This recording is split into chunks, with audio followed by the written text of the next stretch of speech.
Yo pienso que lo que te quieres ahorrar de una asesoría, puedes meter la pata y realmente metes la pata en un modelo y ya de entrada son 150 euros de sanción. Hay veces que el gasto de la comunidad te lo metes también, el gasto del IBI. Entonces estos son gastos también que hay que tener en cuenta y saber claramente qué gastos te corresponden a ti, qué gastos le corresponden al propietario del local. Entonces, como tú dices, si las cosas me van mal, pues que no me quiten el piso, que no me quiten la parcela, que no me quiten nada, ¿no? Entonces, efectivamente, todo eso lo evitas con una...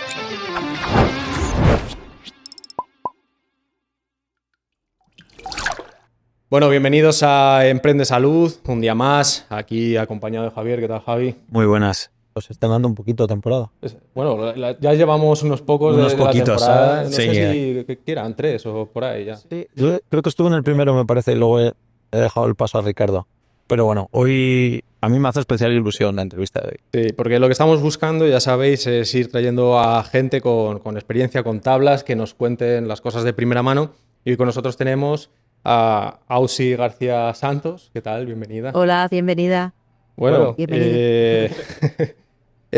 llevamos contigo un montón de tiempo ya trabajando y bueno, de esa relación pues nace mucho conocimiento y las ganas de traerte al podcast para transmitir eso también a todas las clínicas que nos ven. Así que, bueno, bienvenida de nuevo. Muchas gracias por invitarme. Quería arrancar un poquito por tu formación, porque creo que tiene un punto curioso, que es empezaste con ingeniería técnica informática. Sí, en la Pontificia. Aquí sí. En la Ponti de Salamanca. De hecho, la segunda promoción.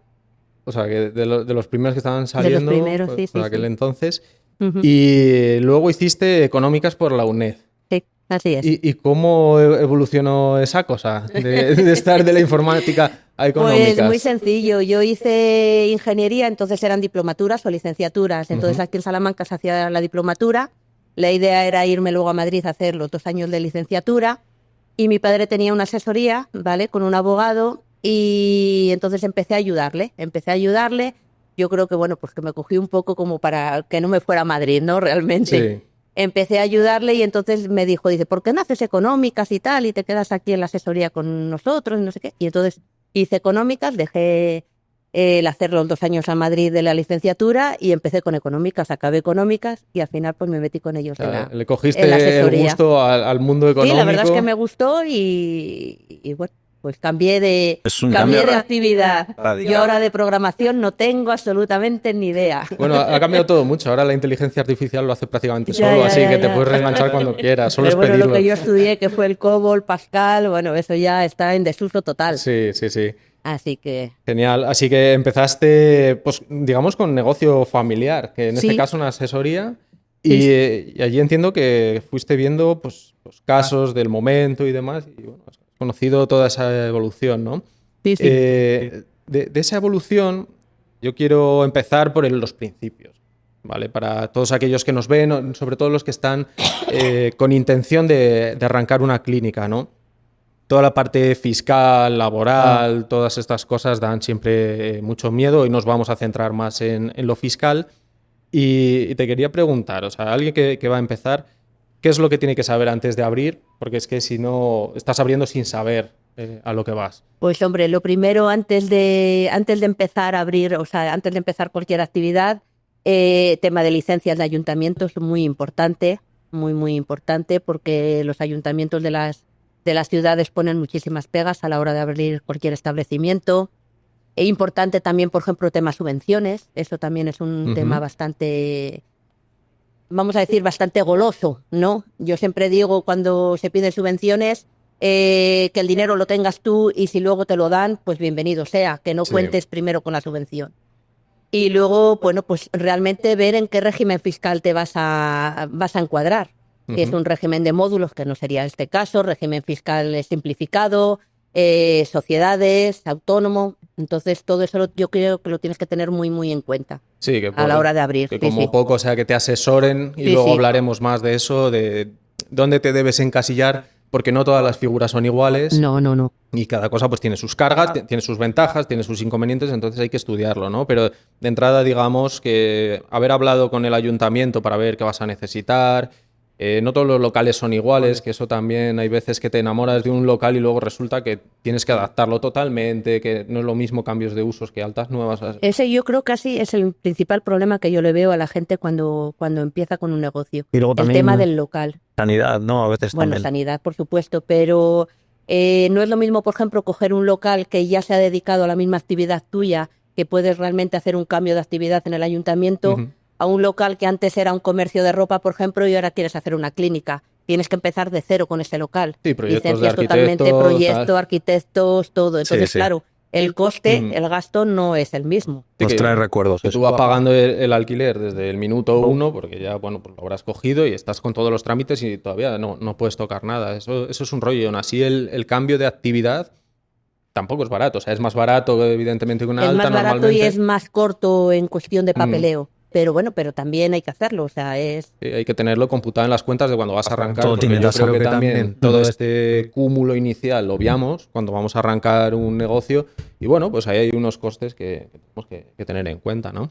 Entonces tendríamos esa parte de altas de actividad, el tema de los epígrafes que serán medio parecidos, digamos, pero de Esto unos también a es otros. importante porque dependiendo de qué epígrafe, Hacienda, la agencia tributaria, te exige una fiscalidad o te exige otra. Ujú. Entonces también eso hay que tenerlo muy en cuenta y tiene que estar muy encuadrado la actividad que vas a desarrollar con el epígrafe en el que te vas a dar de alta. Sí, hay que tener O los igual, epígrafes, que pueden ser varios. porque puedes liarte a meter muchos porque tienes muy claro que acabarás haciendo no sé qué y igual eso también te puede generar líos. Bueno, ahí habrá que ver, ¿no? Y Sí. luego, dependiendo, lo que digo, dependiendo de qué epígrafe, hay fiscalidades diferentes. O sea, y eso a mí me trae recuerdos, yo creo que cuando Ticketbuy o así, que personas que se dedicaban a lo mismo, yo creo que era fisioterapia o algo así, unos estaban en un epígrafe y otros en otros y les salpicaba muy distinto. Tenían inicios distintos. Era eso, sí, los inicios. Tenían inicios Incluso, yo no distintos. sé si la parte subvencionable que había, bueno, que les aplicaba muy distinto, ¿no? Esto que dices, y leías los dos epígrafes y dices, pues los dos son para la fisioterapia, pero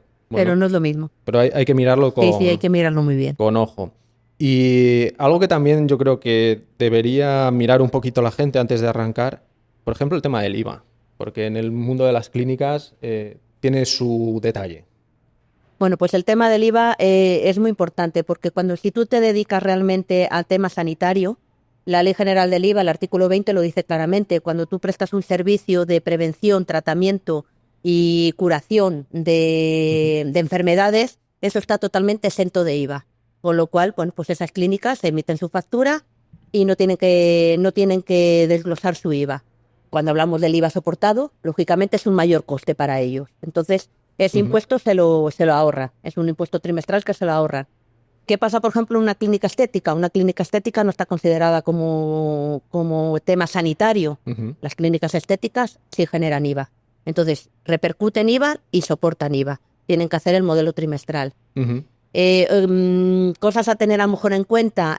Cuando hacen, por ejemplo, informes médicos para peritaciones, para tema de seguros o tema de esos, eso sí lleva IVA, por ejemplo. Claro, porque Vale. ahí no estás curando Ahí no estás nada, curando, para que nos ahí no entendamos. hay ni diagnóstico, ni prevención, ni tratamiento de enfermedades. Que sería, por ejemplo, pues eso, una clínica odontológica.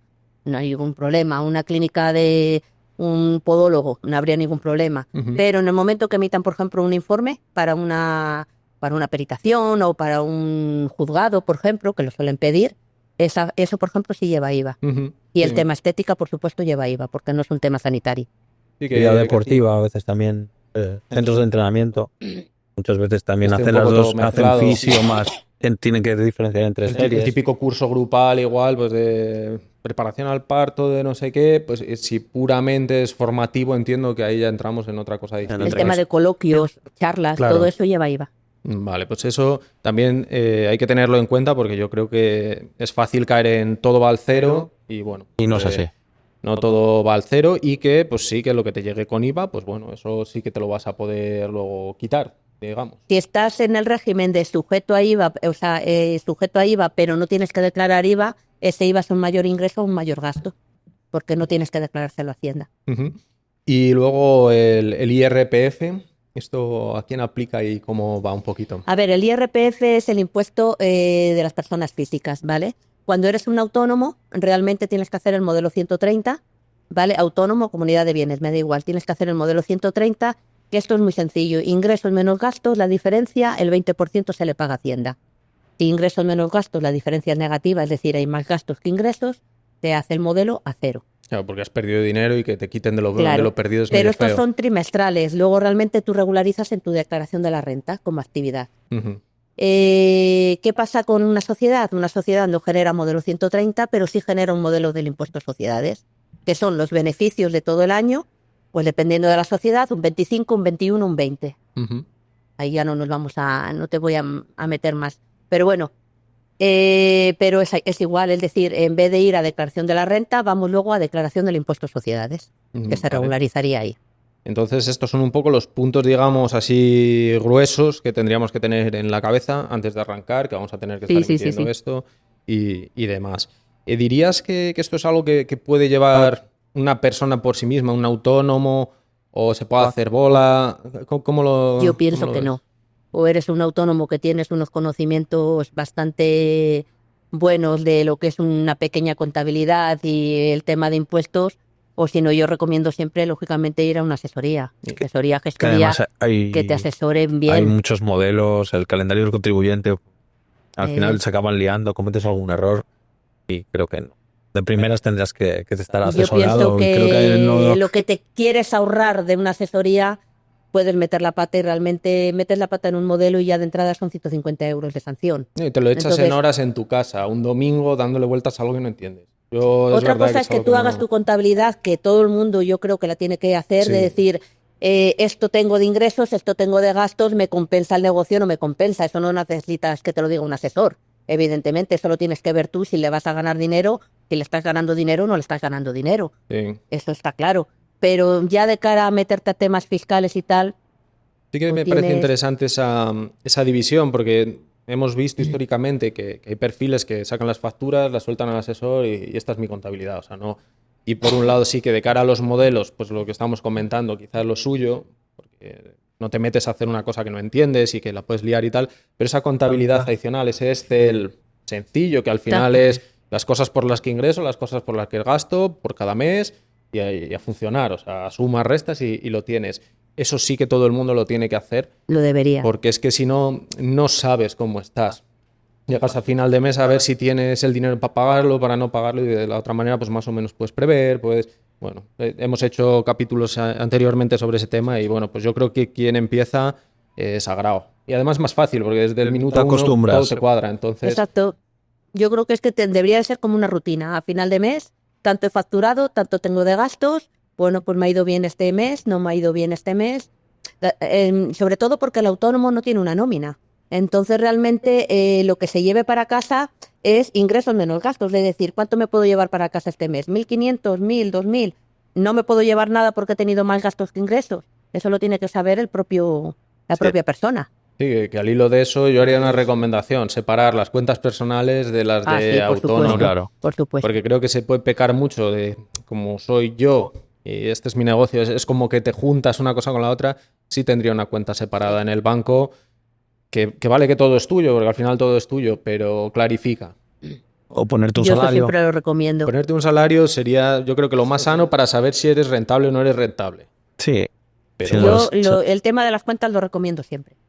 tener No un tienes banco por qué aparte. mezclar la luz de tu casa con la luz del local, por ejemplo, o los gastos de tu comida, de la comida del supermercado de tu casa con el autónomo, con el gasto de la seguridad social. Sí, que quieres luego indagar cómo está y tienes todo mezclado unas cosas con otras y se te vuelve un lío. De hecho, hay gente que el IVA lo va apartando. Te lo iba a decir que sí, que incluso hay gente que aparte de tener la cuenta de su casa y la cuenta suya del negocio, tienen una segunda cuenta del negocio en el que todos los meses van desviando pues el IVA. Sí, porque luego te viene el leñazo Claro. y te puede pillar. Hay sí, gente sí. que te 3 dice, meses tienes que después te pagar acuerdas. 3.000 euros de IVA. ¿De dónde lo saco? Ya lo has cobrado. Ese IVA ya lo has cobrado, lo deberías de haber apartado. Sí. Y eso, pues bueno, oye, para quien no esté muy seguro, no lleve esas cuentas tan finas o tal, casi lo más sencillo es coger final de mes, cuánto de IVA, sumas todas las facturas y Sí, otra cuenta. es uno de los errores, ¿no? Al final el IVA no tienes que contar con él y tienes que hacerte tu previsión de ingresos con lo realmente facturado, luego más el Es IVA. que no es un dinero tuyo, realmente. Claro, y ahí se vienen los problemas muchas sí. veces de los negocios. Ves Y- engordar la cuenta, te ilusionas. Esto es muy grande, esto empieza y al final tienes un 21% menos, que es dinero. Una quinta parte que digas, uy, ahora me ha desaparecido por aquí. Ahora no deberías de contar con él. Sí, es un funcionamiento, digamos, básico, el apartarlo, o sea, no es una cosa fina de proceder, hay un trabajo adicional que bueno, pero para los inicios yo creo que es una regla bastante sencillita. También te quería preguntar, errores más comunes que has visto tú de las clínicas al iniciar actividad, cosas así, dices, un poco raras, que no tendría que haber sido Errores lo comunes suyo. al iniciar, pues que no cuentan con los gastos de inicio, los gastos que hemos hablado anteriormente, gasto de ayuntamiento, gasto de licencia, gasto de aparejador arquitecto en algunos casos. Con esos gastos hay veces que las clínicas no cuentan con ello y no dejan de ser gastos importantes.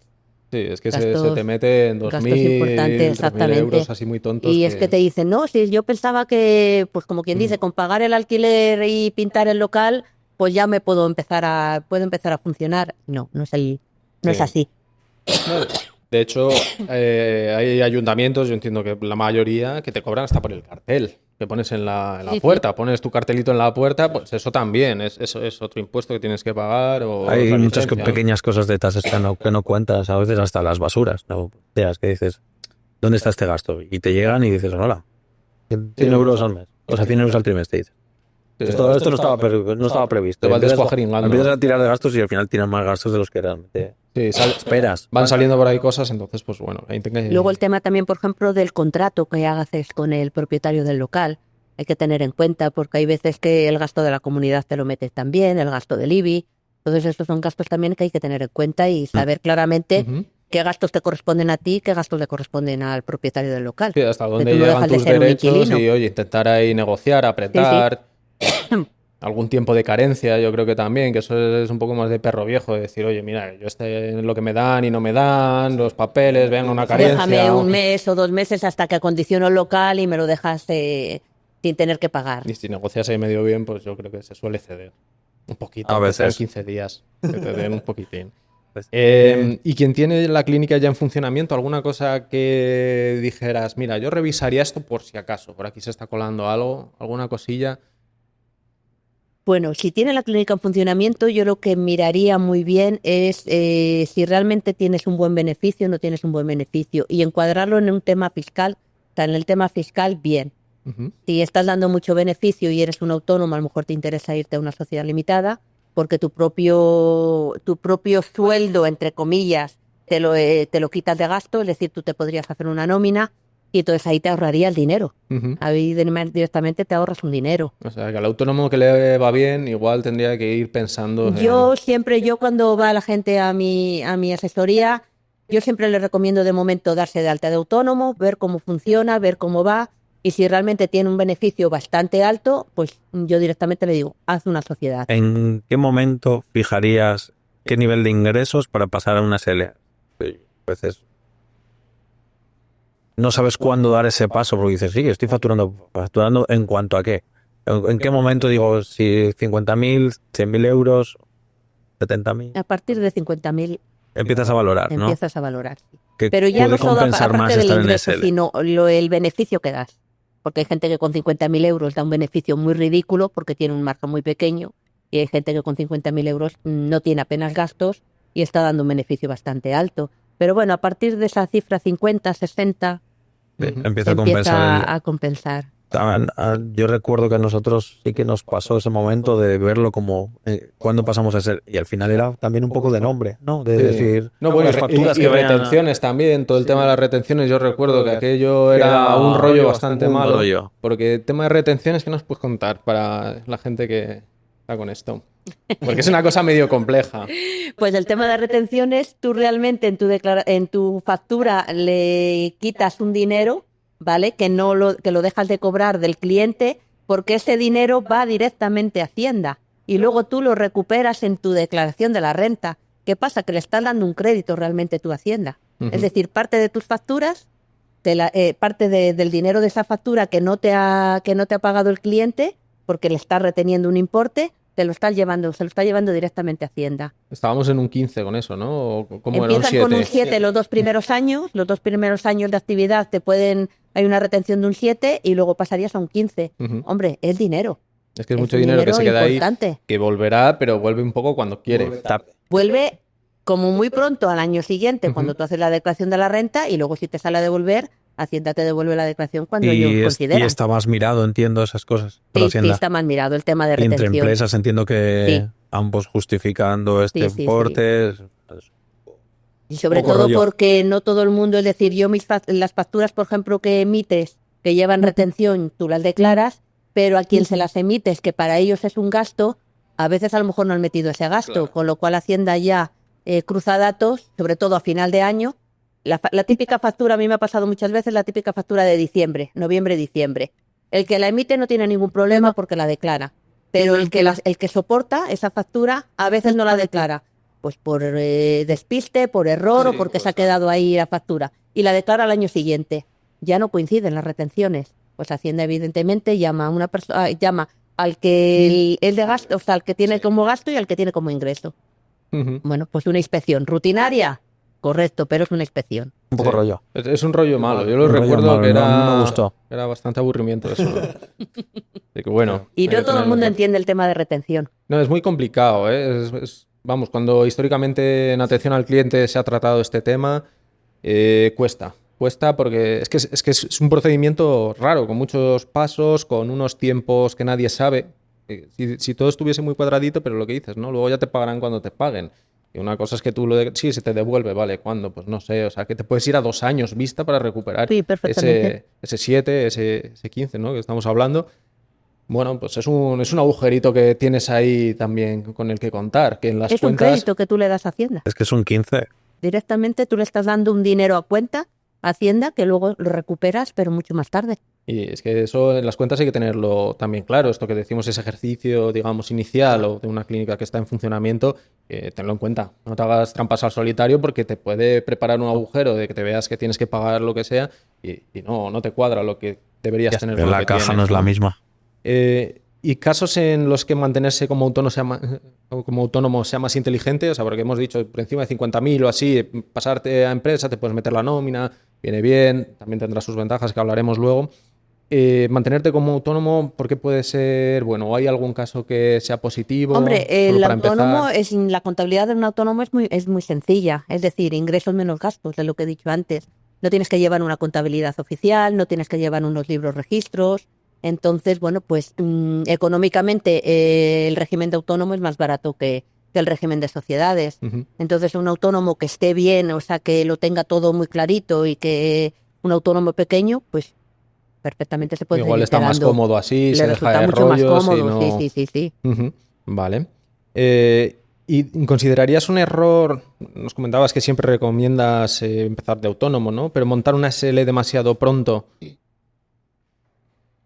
¿se consideraría un error? O quizá hay casos en los que dices, bueno, pues mira, casi igual también va bien. Error como tal no. Es decir, hay gente que tiene muy claro que quiere una SL, pues con, por ejemplo, gente que se asocia, que van a un 50%, entonces bueno, y tienen muy claro lo que es los ingresos que van a tener, o sea, cómo les va a funcionar, bueno, pues sí.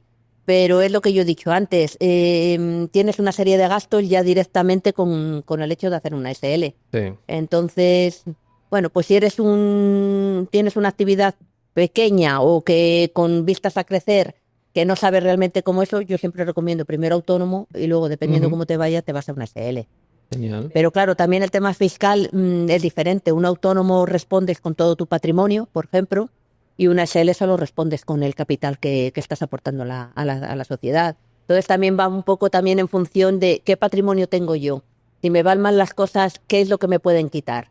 Entonces, pues ahí a lo mejor también es una cosa también a valorar bastante importante. Yo tengo un patrimonio que no quiero que me lo quiten, pues me voy a una SL. Vale, porque ahí es donde yo quiero hacer un poco de doble clic de todo esto, porque creo que es donde está una diferencia también muy grande entre estar en autónomo, comunidad de bienes, por aclarar también un poco esta figura, y el tema de la SL. O sea, porque está la parte fiscal que sí nos lleva a unos gastos mayores del día a día, digamos, de más trabajo. Pero también luego, pues a la hora de que vengan a por mí, ¿no? Porque las cosas se han torcido, hay diferencias, ¿no? Entonces, entre autónomo, comunidad de bienes o SL, un poquito cómo está esta película. Comunidad de bienes y autónomo, efectos de si vienen a por mí, como tú dices, que no me quiten lo mío, En la comunidad de bienes el autónomo es lo mismo, porque una comunidad de bienes son 2 autónomos o 3 o 4 que se juntan para ejercer la misma actividad, pero realmente responden cada uno con su patrimonio. Entonces, como tú dices, si las cosas me van mal, pues que no me quiten el piso, que no me quiten la parcela, que no me quiten nada, ¿no? Entonces, efectivamente, todo eso lo evitas con una sociedad limitada. Tú, una sociedad limitada, pones el capital y respondes por el capital que has puesto. Realmente a tu patrimonio privativo no te lo quitan. Entonces, mucha gente, por ejemplo, pues hacen directamente una sociedad limitada por ese tema. Sí, que si eres alguien con mucho patrimonio, un poco de lo que hablábamos, sería un error meterte de autónomo. Exactamente, si tienes muchísimo patrimonio es un error. Y entrar a gastos gordos y tal, casi igual mejor. Mira, ponemos esto por medio. Me voy a una SL, pongo el capital y a mí lo mío no me lo quitan.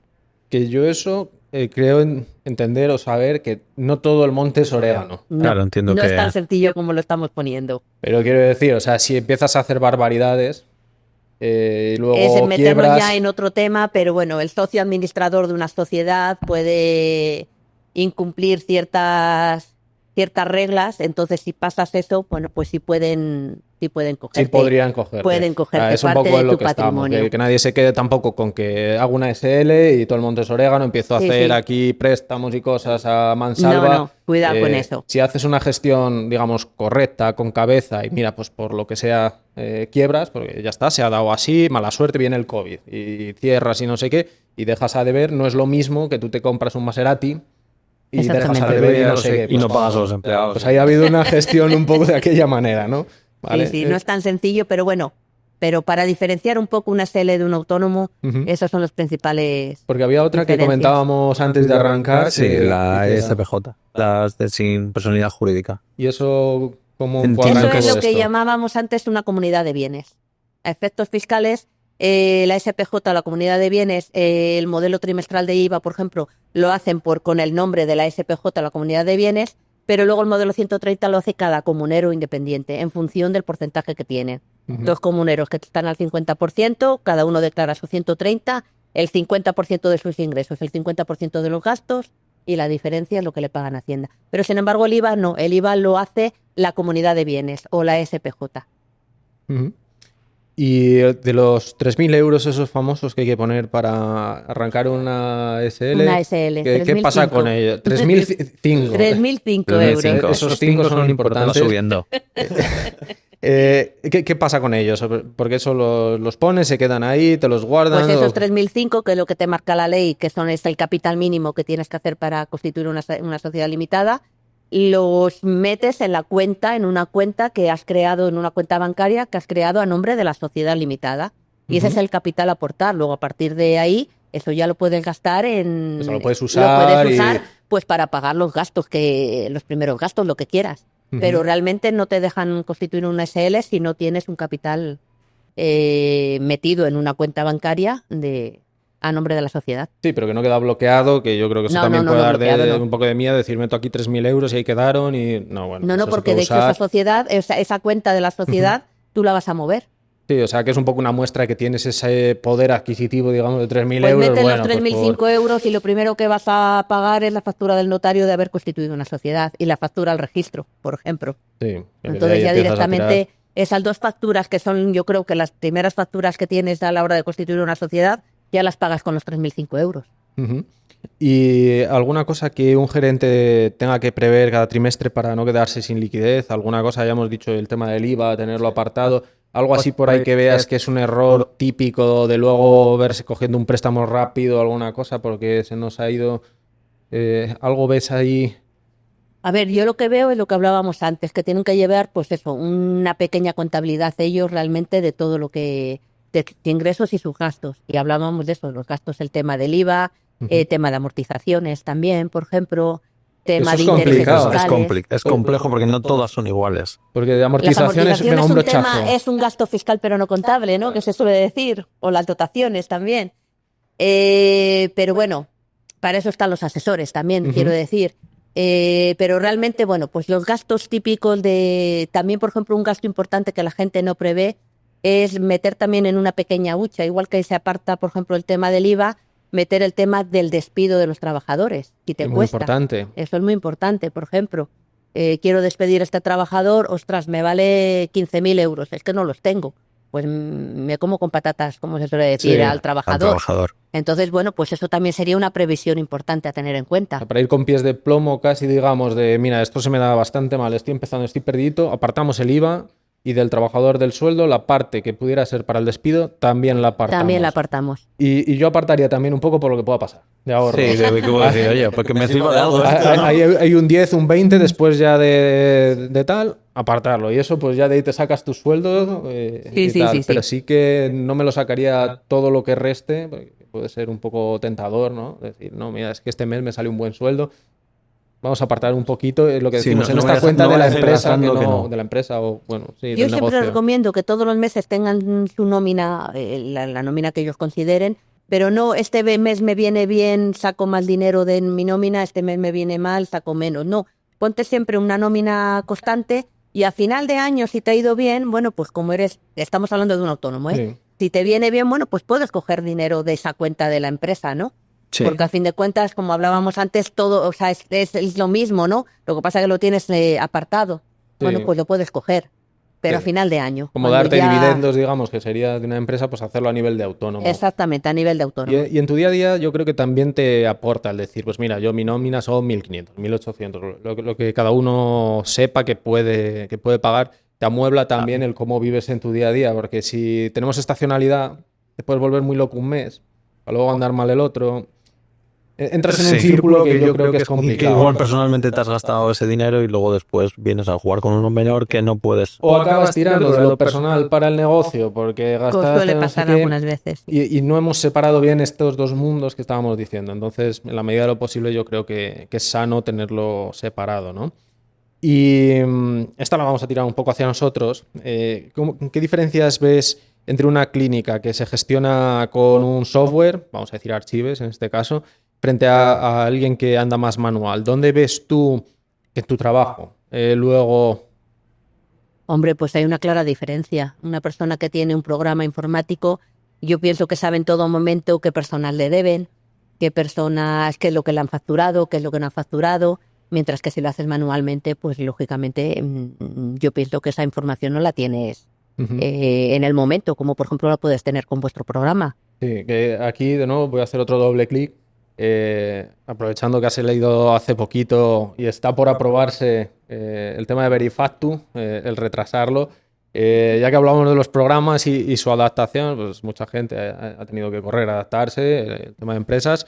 Pues bueno, si nos estáis viendo en este momento y no os habéis enterado, parece que se va a retrasar a un añito. 2027 de enero y también julio Julio. de Junio de julio. 2027. Mm. Que lo hablábamos un poco de récord, ¿no? Que bueno, que esto, hablando coloquialmente, ha hecho un poco la puñeta a mucha gente que se ha adaptado, Que ha invertido un dinero para coger un software para estar en ese momento, pero creo que aún así lo que hablábamos y las ventajas hay que mantener. O sea, esa gestión con un software, pese a que no se fijan que Verifactu salga en el 27, creo que lo hemos hablado antes en otros podcasts de Verifactu, que en el que decíamos que había que estar antes, que había que estar preparados, Ujú.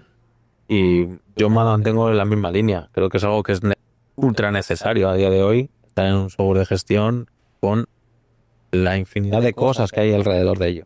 Sí, que ya podemos estar adaptados o no a Verifactu. Bueno, ahora que nos han levantado la mano, también yo creo que un mensaje de calma, quien se haya adaptado, pues adaptado está. O sea, tampoco ponerse nervioso ahora quitarse, yo entiendo que tampoco aporta.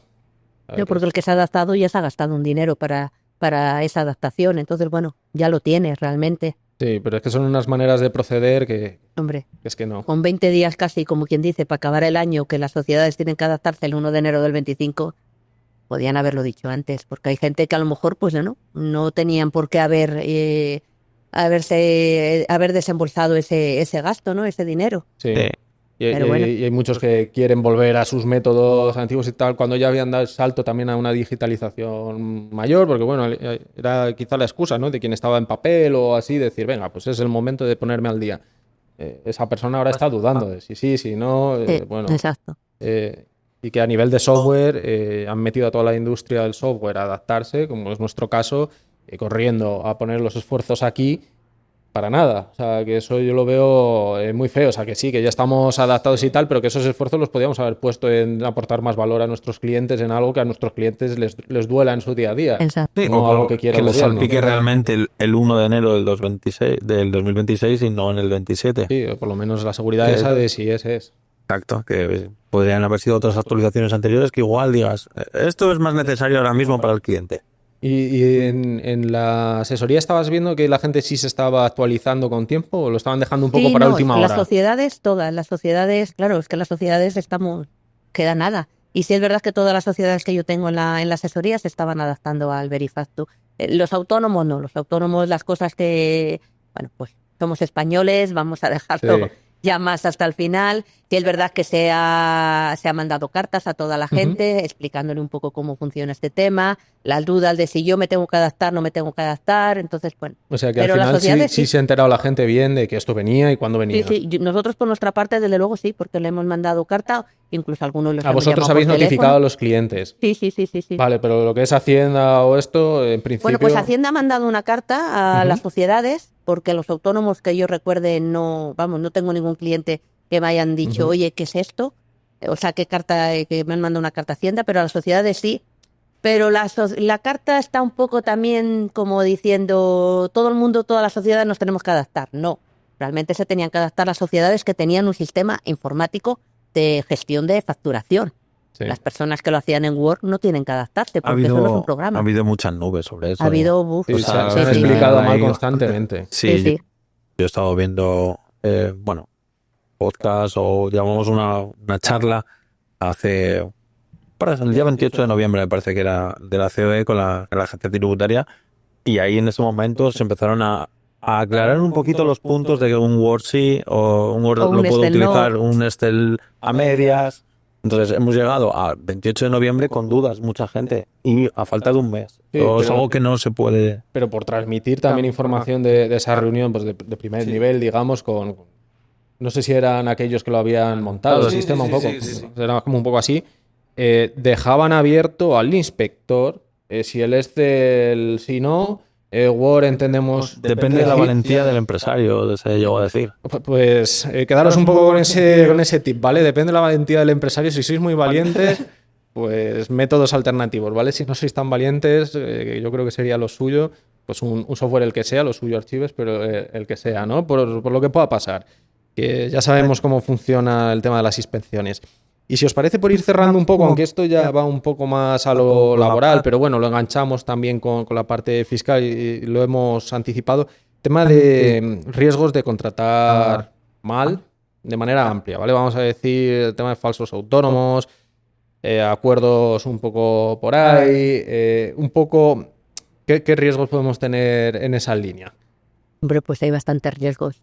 Lo que se ha llamado siempre el falso autónomo, ¿vale? La Seguridad Social sanciona bastante y, bueno, Hacienda realmente no, realmente es la Seguridad Social. Bueno, Hacienda también sanciona, pero la mayor sanción lo hace la Seguridad Social. Entonces, cuidado con eso también. Sí, Una bueno, cosa y al el final tema es- falso autónomo y... Es la seguridad social quien se mete en el tema laboral. Claro. Sí. La contratación, no, de ese empleado. Al final, tienes que estar, si trabajas todas las horas para la empresa, te generan un horario Blanco tal. y en botella. Sí. Entendemos Eso está que claro. Sí, hay un algo y esto pues al final pasa más de lo que, bueno, de lo que parece, ¿no? Por ahí hay bastantes casos o que con buena voluntad se dice, sí, yo tal porcentaje lo voy a trabajar en otras cosas y esas cosas por lo que sea no salen y luego te ves 100% es trabajando en esto, ¿no? Aunque hubiese buena voluntad. Y por la parte fiscal con trabajadores, digamos, de manera formal, de tal como debería ser, hemos anticipado esa parte de ir apartando por ese despido. ¿Hay alguna cosilla más por ahí que veas que deberíamos tener en cuenta? Pues, De trabajadores por tema fiscal, Sí, sobre va. todo el tema despido. El tema de que despido es donde es un vienen gasto los importante. sustos luego más... El tema de despido es un gasto importante que no lo prevés, o sea, no lo tienes contemplado. Y es lo que digo, cuando quieres despedir a una persona por las circunstancias que sea, a veces no les puedes despedir porque no tienes ese dinero. Bueno, y tema bajas, añadiría yo, porque bueno. eso también tiene un coste y no sabemos cuándo nos puede suceder, pero que nos sigue costando dinero alguien de baja. sí, no puedes reaccionar tan sencillo. Ahí no hay forma de reaccionar, ahí hay que esperar.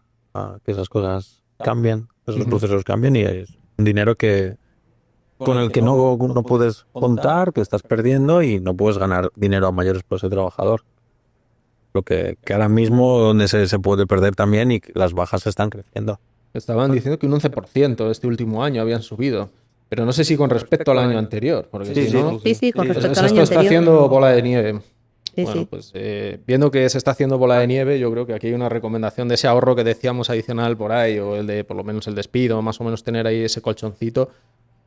Pasa más de lo que parece, hay mucha baja psicológica, hay mucha baja de todo tipo, o que en general se apuran todos los días que son. O sea, es raro que la gente se cure antes de los días que son indicados, por lo que sea. Entonces, pues bueno, como gerentes, es sano tener esa caja, si podemos tenerla.